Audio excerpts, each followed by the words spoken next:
Hi, y'all. I'm Barry Hack. We've been talking about Joseph and his dreams and his whole struggle of waiting, waiting, waiting. Patience is something I think we all struggle with. Not just me, I think we all struggle with being patient. If you think you don't struggle, go to a DMV line and wait and see, especially in Texas, lines are out the door waiting to get in.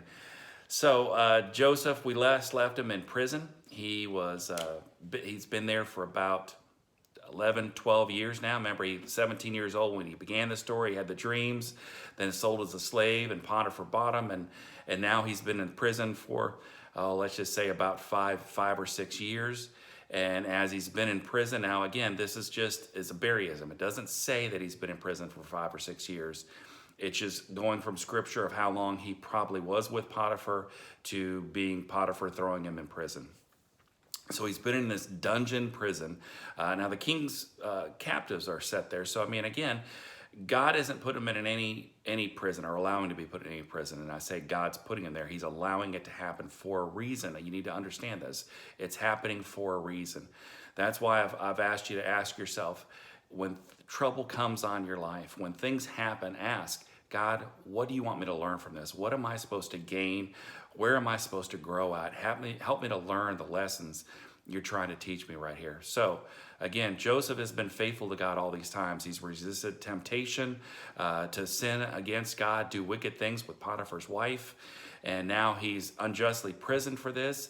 He's interpreted dreams to help the chief cupbearer. Didn't help the bread maker so much, but the chief cupbearer, the one who actually takes the drink, sips it, and then puts it into the Pharaoh's hand. The reason he's doing that is to make sure that any poison would hit the cupbearer first. So maybe not such the best of jobs. You know, it probably paid well, but not a job everybody wants. So here's Joseph still in prison. 2 full years had passed since he interpreted dreams and said, hey guys, don't forget me. But they forgot him. And now God allows a dream into Pharaoh's mind. And this dream comes with 7 fat cows. So imagine a dream that you have 7 fat cows come out of a river. I mean, I don't know about you, but I'd be going, huh? And then 7 more cows come up and they're just ugly and skinny and nasty. And they go and eat the 7 big fat cows. Talk about a nightmare. I mean, I would be woken up from that as well. So Pharaoh, he has this dream. He wakes up and then he falls back asleep again. And now he sees 7 huge, full heads of grain out there.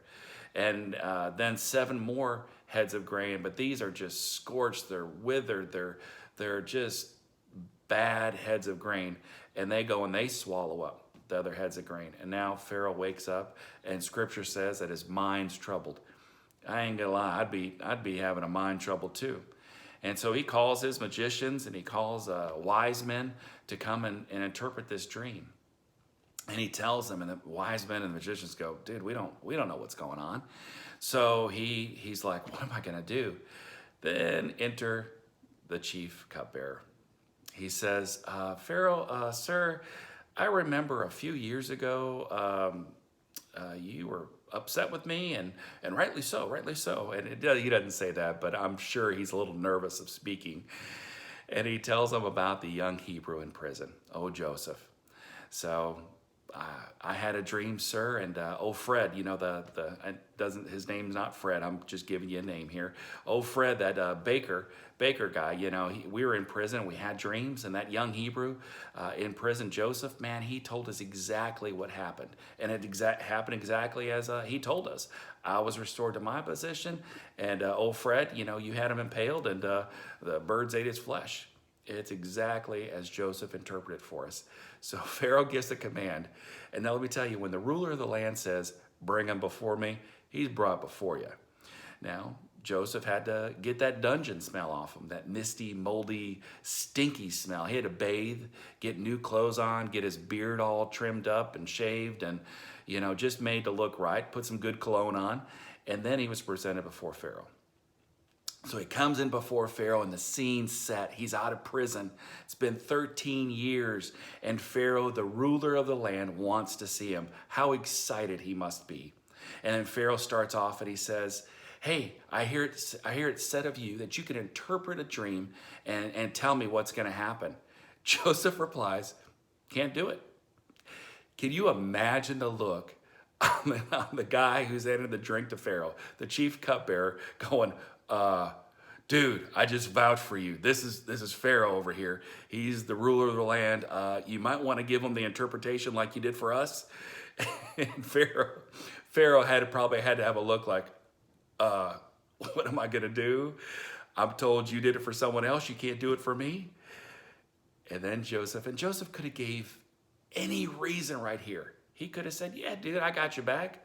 Yeah, man, I got this, no problem. I can interpret it. It's all good. Yeah, God speaks through me, man. I'm like divine here. He could have given any answer, but he says, I can't do it. And then he says, but God can. God will give you the answer that you, Pharaoh, desire. What a humble answer.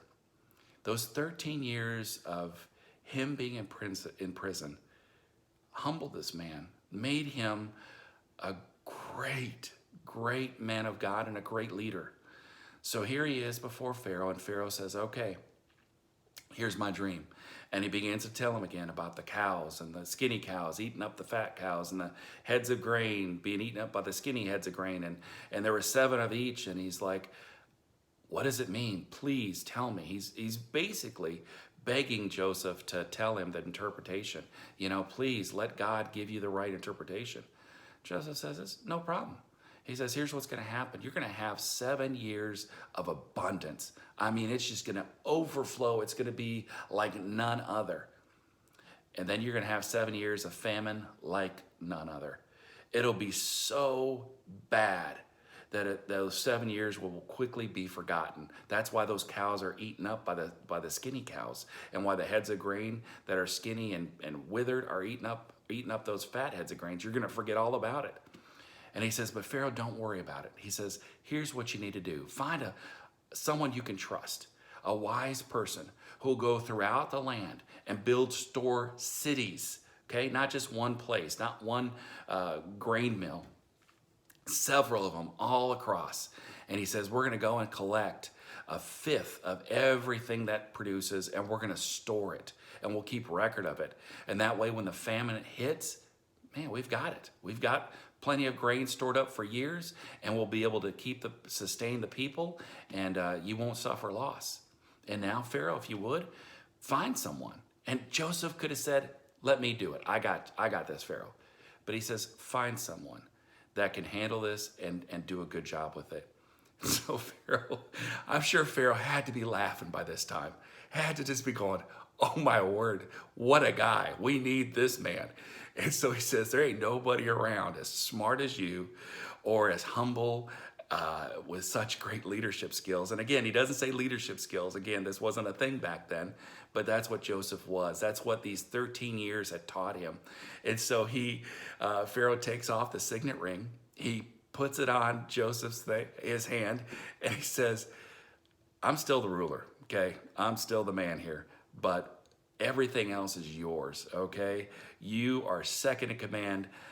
Beyond you, I'm the only one above you. Beyond that, everybody's below you. In fact, I'm going to give you a chariot. I'm having people going to run before you and say, make way. Here comes Joseph. How cool. Think about it. 13 years of torture. I mean, there's a few good years in there where God's blessing him and he's able to, be the leader, but he's still a slave. He can't, his master comes home, he's got to jump. He's eating dinner, it doesn't matter. Get up, serve me. In prison, he's in prison, in a dungeon. And last I checked, dungeons don't have a whole lot of sunlight. It's not like you get to go lay by the pool and, get a nice tan going on. He's been tortured for basically the last 13 years. And now it comes, and God was preparing him to be the second highest person in command for all of Egypt. So the story goes on that Pharaoh gives Joseph a wife, and then Joseph has a child a year later. Into the good years of abundance. A year later, he has a child. 9 months. I know babies take 9 months. It wasn't a full year. So about a year later, he has a child and names him Manasseh. Manasseh basically means forget. And because of this blessing that's come on, Joseph is saying, God, you help me forget all about my troubles. My family, I've forgotten all about missing them, and I'm blessed in this land. Thank you. He has another child, and it's called, he calls him Ephraim.